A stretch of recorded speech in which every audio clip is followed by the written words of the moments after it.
말씀 보겠습니다. 마태복음 13장 1절부터 9절까지 말씀입니다.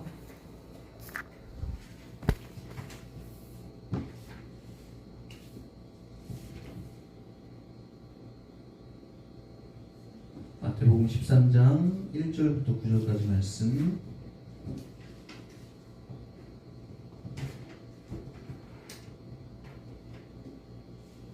신약 제가 갖고 있는 성경으로 21면에 있습니다. 자, 타주주가 함께 읽도록 하겠습니다. 그날 예수께서 집에서 나가사 바닷가에 앉으심에 큰 무리가 그에게로 모여들거늘 예수께서 배에 올라가 앉으시고 온 무리는 해변에 서 있더니 예수께서 비유로 여러 가지를 그들에게 말씀하여 이르시되 씨를 뿌린 자가 뿌리러 나가서 뿌릴 때 더러는 길가에 떨어지매 새들이 와서 먹어버렸고 더러는 흙이 얕은 돌밭에 떨어지매 흙이 깊지 아니하므로 곧 싹이 나오나 해가 돋은 후에 타서 뿌리가 없어지고 말랐고 더러는 가시떨기 위에 떨어지매 가시가 자라서 기운을 막았고 더러는 좋은 땅에 떨어지매 어떤 것은 100배 어떤 것은 60배 어떤 것은 30배의 결실을 하였느니라. 귀 있는 자는 들으라 하시니라. 아멘.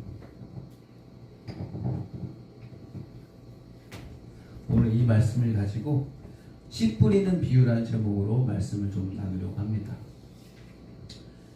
인생을 살면 우리는 이렇게 생각을 하죠. 성공하고 싶다. 여러분의 인생에 실패하고 싶은 분 계세요? 손을 들어보시거나 채팅을 한번 남겨보세요. 없을 겁니다. 웬만하면 다 성공하고 싶을 겁니다. 저도 성공하고 싶습니다. 그런데 그럼 누가 성공한 삶이냐? 누가 실패한 삶이냐? 그걸 또 우리가 모르겠어요. 기독교적인 가치관에서는 우리가 잘 알고 있는 것처럼 성공하는 사람은 천국 가는 사람이겠죠. 하나님 믿어서 구원받은 사람이겠죠. 반대로 실패한 인생은 기독교에서는요, 세계적인 관점이 아니라 기독교적인 세계 관점에서는 바로 실패한 사람은 지옥을 간 사람이겠죠. 그래서 TV에서 나오는 유명한 사람, 훌륭한 사람들이 있어도 그분들을 여러분이 부러워할 필요가 없습니다. 그분들이 그냥 인기가 많은 사람인 거지. 그리고 그분들이 지금 TV에 자주 나온 사람일 뿐인 거지. 그리고 그분들이 좀 말년이 좀 바쁜 거일 뿐인 거지. 그분들이 성공한 사람은 우리가 모르는 겁니다. 실패한 사람인 것도 모르는 것처럼 성공한 건지 실패한 건지 우리는 알 수가 없습니다. 그것은 마지막 때에 가봐서 아는 겁니다. 끝까지 가봐야 아는 겁니다. 그러니까 여러분들의 삶이 지금은 당장에는 여러분의 눈으로 봤을 때 실패한 것 같고 최악인 것 같고 넘어진 것 같고 아무것도 없는 것처럼 보여도 여러분 그건 모르는 겁니다. 끝까지 가보면 우리가 이깁니다. 그런 마음으로 이 한 세상 사는 조화로이 되셨으면 좋겠습니다. 제가 예전에는 말씀에 대해서 말씀은 기가 막혀야 되고 말씀 능력이 있어야 되고 말씀은 힘이 있어야 되고 막 그런 생각을 했어요. 말씀에 대해서 약간 이상적으로 생각을 했어요. 그래서 인간에게는 세 가지 어떤 표피라고 해야 되나요? 그런 게 있는데 첫 번째는 감정이 있는 거예요. 감정의 말씀이 들어가면 사람들은 감동받습니다. 사람들은 감격합니다. 사람들은 눈물 흘립니다. 그런데 변화되지는 않습니다. 그리고 두 번째는 말씀이 이성에 머릿속에 들어간 겁니다. 그러면 사람이 말씀을 외웁니다. 그리고 그 말씀을 기억합니다. 근데 사람이 무슨 일을 하려고 할 때 힘든 일고 어려운 일이 있으면은 결국엔 제봅니다. 그 말씀을 세상 가치관과 자기 삶을 조율해 봅니다. 그래서 안 되면 안 합니다. 그래서 말씀 머리에 들어가면 안 됩니다. 말씀 어디 들어가야 돼요? 우리 마음 안에 들어가서 인생이 변화되어야 됩니다. 그렇게 생각했습니다. 그래서 오늘 말씀이 여러분들의 마음 안에 들어가길 제가 많이 기도했던 것 같아요. 근데 살아보니까 그렇게 이상적인 설교가 되지 않더라고요. 성도님들도 그렇게 이상적이지 않아요. 성도님들도 그냥 감정 막 울고 막 감격하고 돌아가서 다음날 그대로 살지 못합니다. 또 때로는 그 말씀을 기억하기도 합니다. 때로는 정말 그 말씀이 마음에 막혀서 변화되기도 합니다. 그런데 인간의 마음이라는 게 그렇게 막 어떤 날은 마음에 들어가고 어떤 날은 머리에 남고 어떤 날은 감정에 남고 그러지 않더라고요. 때로는 감정에 많이 쌓이다가 그게 때로는 기억되기도 하고 많이 기억되다 보니까 그것이 기억돼서 자신의 마음을 바꾸기도 하고 그러더라고요. 인간을 보는 제 마음이 제 생각이 조금씩 바뀌더라고요. 아, 인간은 그렇게 이상적인 존재가 아니구나. 설교도 마찬가지로 그렇게 이상적인 게 아니구나. 잘 되는 날도 있고 못 되는 날도 있고 대박 치는 날도 있고 쪽박 치는 날도 있고 아, 그날 설교가 실패할 수도 있고 성공할 수도 있구나. 그렇구나 라는 생각을 하게 됐습니다. 오늘 이 마태복음이 그런 겁니다. 13장이 4가지 땅에 뿌려진 씨의 비유잖아요. 근데 요게 예수님께서는 이거를 땅에 떨어진 비유라고 하지 않고 정확하게 뭐라고 표현하셨냐면 씨를 뿌리는 비유라고 했어. 씨를 뿌리는 비유예요. 뿌리는 거. 좋은 땅의 비유가 아니라 4가지 땅에 떨어진 땅의 비유가 아니라 예수님께서 이렇게 말씀하셨습니다. 씨를 뿌리는 비유. 씨를 뿌렸다는 거에 대해 예수님이 더 집중하셨던 거죠. 예수님이요. 이 13절을 제가 상상을 한번 해봤어요. 예수님이 밖에 나갔습니다. 집 밖을 나가니까 바닷가에 딱 앉아있는데 그때 예수님 유명하잖아요. 사람들이 막 몰려옵니다. 어마어마하게 몰려왔겠죠.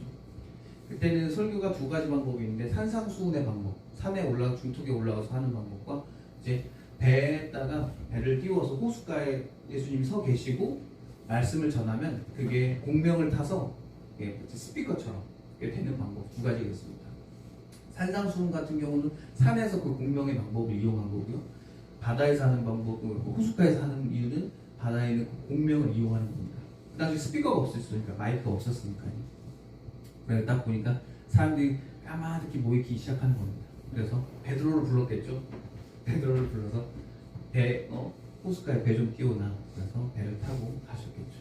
그러면서 오늘은 무슨 말씀을 전할까 고민하셨겠죠. 그러다가 문득 저도 떠오르는 거예요. 아, 예수님이 어렸을 때 무슨 일을 하셨을까? 왜 이 씨 뿌리는 비유를 얘기하셨을까? 생각을 해봤어요. 좋은 땅의 비유가 아니라 왜 씨 뿌리는 비유라고 했을까? 생각해봤어요. 예수님께서요, 어렸을 때 목수였잖아요. 아버지가 목수면 나도보다 목수다. 그 당시 그랬겠죠. 세습이 아니에요. 그 당시는 그냥 아버지가 하는 거 그대로 이어받는 거죠. 아버지가 그날도 시켰겠죠. 요셉 아버지께서 시켰겠죠. 예수야, 가서 나무 좀 배워. 뭐 나무 좀 잘라와. 이거 대패로 이거 대패질 좀 해. 그런 일을 시켰겠죠. 여러분 대패질 해봐서 알죠? 이렇게 계속 문대야 되잖아요. 나무도 깎아보셔도 알겠죠? 계속 잘라야 되잖아요. 얼마나 지루합니까? 그날 하루만은 제 상상 속에 있는 예수님은 농땡이 폈어요. 도망갔어요. 그거 하기 싫어서 산 중턱에 앉아있는데 농부를 본 겁니다. 농부를 봤는데 그 농부는 씨 한번 딱 뿌리고 가는 거예요. 와, 저거 부럽다. 씨를 한 번만 뿌리고 가네. 그리고 다음날도 농땡이 한 번 피기 어렵지 2번째, 3번째 쉽잖아요. 또 농땡이를 펴서 딱 나가봤더니 그 사람 씨 뿌리고 아무것도 안 하는 줄 알았더니 씨를 뿌리고 또 뿌리고 그 씨가 혹시 참새나 그런 데 물려갈까봐 이렇게 새들을 쫓아내고 그런 일을 하는 거예요. 아, 그 전까지 씨만 뿌리면 그게 자동으로 자랄 줄 알았어요. 30배, 60배, 100배 열심히 자랄 줄 알았는데 그게 아니라 예수님께서는 보면은 매일 뿌리는 그 모습, 그리고 매일 그 관리하는 그 모습을 본 거죠. 그래서 좋은 밭의 비유가 아니라 씨 뿌리는 비유인 거예요. 아, 씨를 뿌리고 새들이 올까봐 쫓아내고 좋은 약을 치고 다시 한번 또 씨를 뿌리고 그거를 매일매일 하는구나. 아, 나도 가서 대패질을 많이 해야 돼. 나무를 계속해서 열심히 잘라야겠다. 그 나무가 오래 가서 10년, 20년간은 침대가 될 수 있겠구나 라는 생각을 하신 거죠.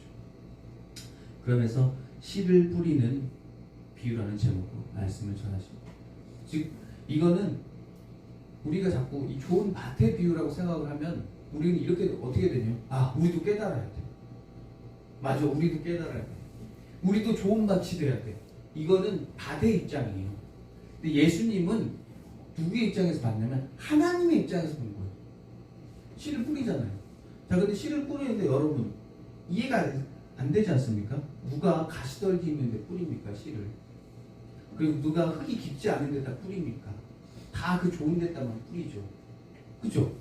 농사는 그런 거예요. 좋은 밭에다 자기가 다 일구는 거기다 씨를 뿌리는 거지. 누가 그것도 아닌 다른 데다 뿌리지 않아요. 근데 예수님 그걸 표현한 겁니다. 가시떨기가 있는 그 밭에 뿌린다. 그리고 토양이 좋지 않은 곳에도 뿌린다. 그리고 토양이 좋은 데도 다 뿌린다. 다 뿌린다는 겁니다. 즉 예수님의 설교의 입장에서는 누가 주인공이냐? 하나님이 주인공인 거예요. 그 밭을 그 씨 뿌림을 당하는 사람이 아니라 뿌리는 하나님의 입장에서 말씀을 전하시는 거예요. 씨 뿌린다. 씨 뿌리는 그래서 씨 뿌리는 비유인 거예요. 그래서 우리가 자꾸 이 씨 뿌리는 비유에서 자꾸 놓치는 게 내가 밭이 돼야지. 내가 잘해야지. 자꾸 스스로 뭐예요? 정죄당하는 거예요. 우리도 알잖아요. 우리가 여기에서 누군지 알잖아요. 우리는 가시떨기잖아요, 솔직히. 이 말씀 듣고 여러분 돌아가면 여러분의 삶이 힘들어져서 어떻게 해요? 말씀대로 못 살죠. 오늘 딱 설교 들으면 맞아, 나 이제 하나님 말씀 진짜 뭐 읽을 거야, 뭐 할 거야, 하나님에 대해서 헌신할 거야. 그렇게 다 해놓고서 어때요? 집으로 돌아가면 막상 TV가 틀어져 있고 핸드폰이 켜져 있고 거기에 시간 다 뺏기잖아요. 그 정작 돌아오는 건 몇 시간, 뭐 마지막에 좀 미안하니까 잘 때 기도하잖아요. 아 하나님 죄송해요. 아 오늘 주일날 갔다 왔는데도 안 되네요. 막 이러면서 그러잖아요. 우리 가시떨기 같은 사람입니다. 우리 흙이 얕은 사람인 겁니다. 그런데도 하나님 뭐 한다는 거예요? 뿌려주신다는 겁니다. 니들이 흙이 얕고 니들이 가시밭이고 그런 거 다 알아. 그래도 뭐 하신다는 거예요? 하나님은 뿌려주신다는 겁니다.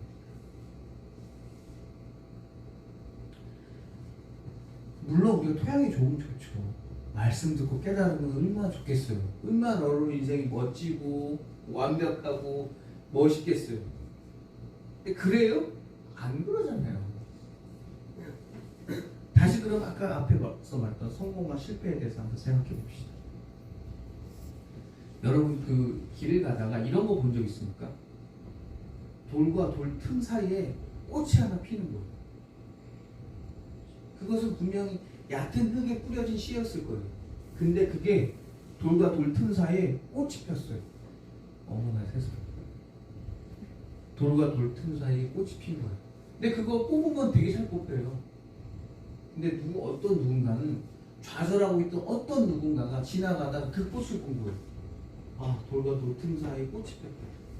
내 인생이 절망스럽고 내 인생이 망한 것 같은데 이 꽃을 보니까 위로가 되는 거예요. 아, 이렇게 힘들고 열악한 상황에서 너 꽃을 피는데 나도 그럼 내 인생에 꽃이 한번 펴야겠다 하면서 뭐예요? 열심히 노력을 해서 그가 훌륭한 뭐 사람이 됐다고 칩시다. 그러면 가시떨기에 떨어진 그 씨앗이 꽃을 피는 거잖아요. 돌 틈 사이에 떨어진 그것이 꽃을 핀 거잖아요. 그럼 그 꽃은 망한 꽃입니까? 그 꽃은 실패했습니까? 그렇죠. 모른다는 거예요. 우리가 판단할 수 없다는 문제는 우리는 모릅니다. 그 꽃이 어떻게 역사할지, 어떤 능력을 갖고 있을지, 어떻게 이 세상을 변화시킬지 모른다는 겁니다. 이게 씨 뿌리는 비유인 겁니다. 그럼에도 있잖아요. 예수님께서 제자들이 물어봐요. 그러니까 오늘 읽지 않았지만 예수님께서는 다 얘기를 해줍니다.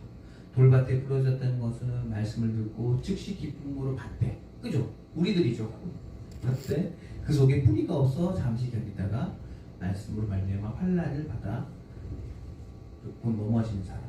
또 그리고 가시떨기는 말씀을 들었으나 세상의 염려와 재물의 유혹에 말씀이 막혀서 결실하지 못한 자. 그 마지막으로는 좋은 땅에 뿌려진 것은 말씀을 듣고 깨닫는 자. 이렇게 말합니다.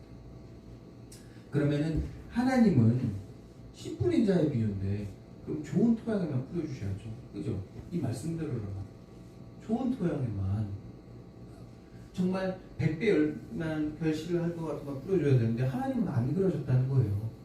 하나님은 다 뿌려주셨다는 거예요. 하나님의 사랑은 무차별적이에요. 차별이 없어요. 악인에게도 사랑하시고 악인에게도 동일하게 비를 내려주시고 악인에게도 동일한 사랑을 주시는 겁니다. 그 사랑을 캐치하느냐 캐치하지 못하느냐의 차이인 거죠. 그 사랑을 캐치하는 자는 그의 삶이 정말 돌틈에서 자랐던 삶이어도 돌틈에서 꽃을 피우는 사람이라는 겁니다. 그러니까 여러분들이 비록 지금은 힘들고 어려워서 말씀을 좀 결실을 맺기 어려울다 하더라도 여러분 걱정하지 마시기 바랍니다. 하나님은요 이게 뿌리는 게 한 번만 뿌리지 않으세요. 뿌리고 그 다음에 또 뭐예요? 거두시고 또 뿌리고 그래요. 그러시는 분입니다. 하나님은 늘 뿌려주시는 거예요. 여러분의 행동의 결과를 가지고 뿌리고 안 뿌리는 분이 아니라 여러분이 죽을 때까지 계속해서 여러분 사랑을 뿌리시는 겁니다. 그래서 이 씨 뿌리는 비유는 정확하게 이런 표현이 맞아요. 사랑을 뿌리는 비유인 거예요. 하나님이 여러분에게 사랑을 뿌려주는 비유인 겁니다. 하나님이 여러분을 사랑을 뿌려줬더니 그것에 감격해서 여러분들이 그 사랑에 변화돼서 여러분이 결실을 맺으시는 거죠. 여러분 그래서 귀 있는 사람이 되는 거예요. 귀가 막힌 사람은 이게 안 들리는 거예요. 그래서 뭐 하는 거예요? 평생 자기 자신을 이 말씀을 듣고 정죄하는 거예요. 아 나는 가시덤불이야. 나는 흙이 얕아. 나는 믿음이 없어. 막 그러는 거예요. 아니에요. 여러분 저는 이 설교 이 말씀에 딱 맞는 사람 하나 발견했어요. 모세예요. 모세. 여러분 모세를 보세요. 모세가 자기 엄마 밑에서 컸어요. 모세가 버려졌는데 유모가 자기 엄마예요. 그죠? 그 스토리 다 알죠? 그러면 엄마가 뭐 했겠어요? 너는 누구야? 너는 이스라엘 사람이야. 너는 하나님의 사람이야. 얘기했겠죠.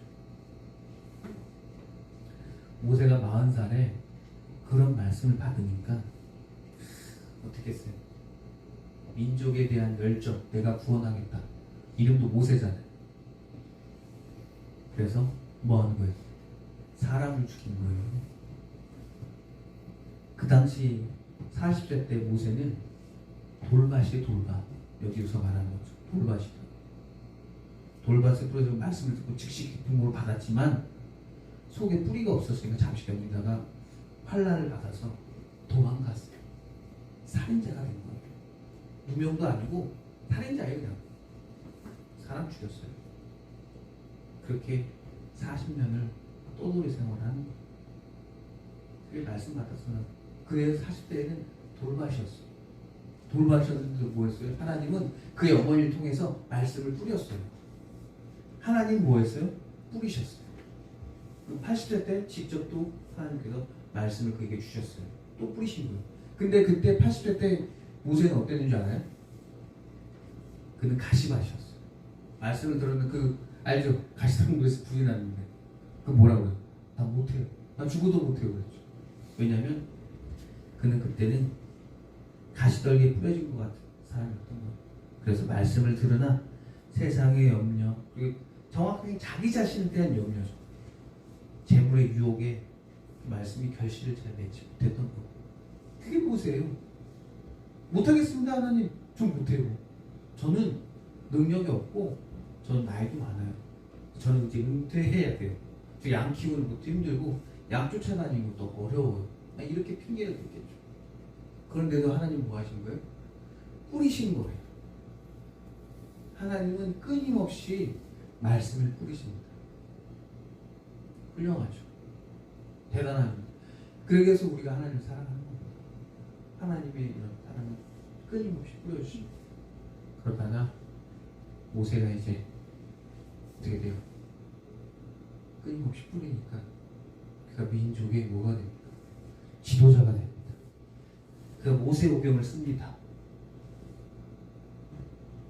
그가 이스라엘에는 기독교가 시초가 되는 야훼의 종교를 만들어내는 겁니다. 그가 민족을 구원합니다.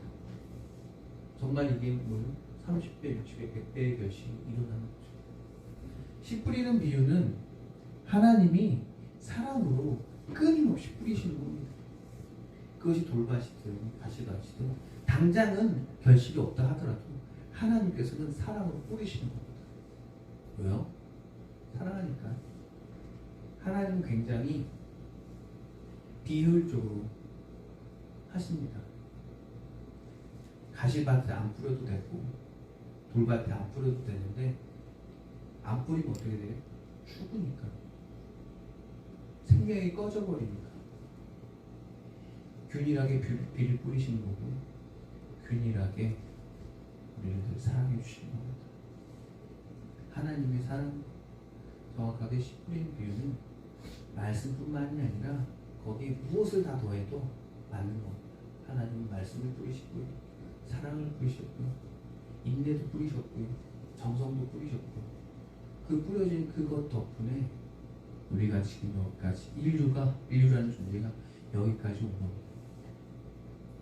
인류의 역사를 돌아보면 엉망진창이고 전쟁도 일어나고 아직도 서로 싸우기도 하고 질병도 못 고치고 얼마나 애석한 존재들입니다. 그리고 그 와중에 하나님을 원망하고 싫어하는 사람도 얼마나 많습니까? 그래도 하나님은 뿌리시는 겁니다. 끊임없이 사랑해 주시는 겁니다. 왜요? 하나님은 인류를 사랑을 편애하세요. 다른 어떤 것보다 사람들을 더 많이 사랑하세요. 이유는 그겁니다. 내 자식이고 내 자녀니까. 여러분들이 여러분의 자녀를 보면은 객관화하기 어려울 겁니다. 왜 그런 줄 알아요? 여러분의 자녀라서 그렇습니다. 하나님도 마찬가지입니다. 하나님도 우리를 보면 객관화하기 어렵습니다. 왜? 내 자녀니까. 씨 뿌리는 비유는 단순히 말씀의 문제가 여러분을 향한 하나님의 사랑에 대한 하나님의 또 다른 표현인 겁니다. 기도하고 마치도록 하겠습니다.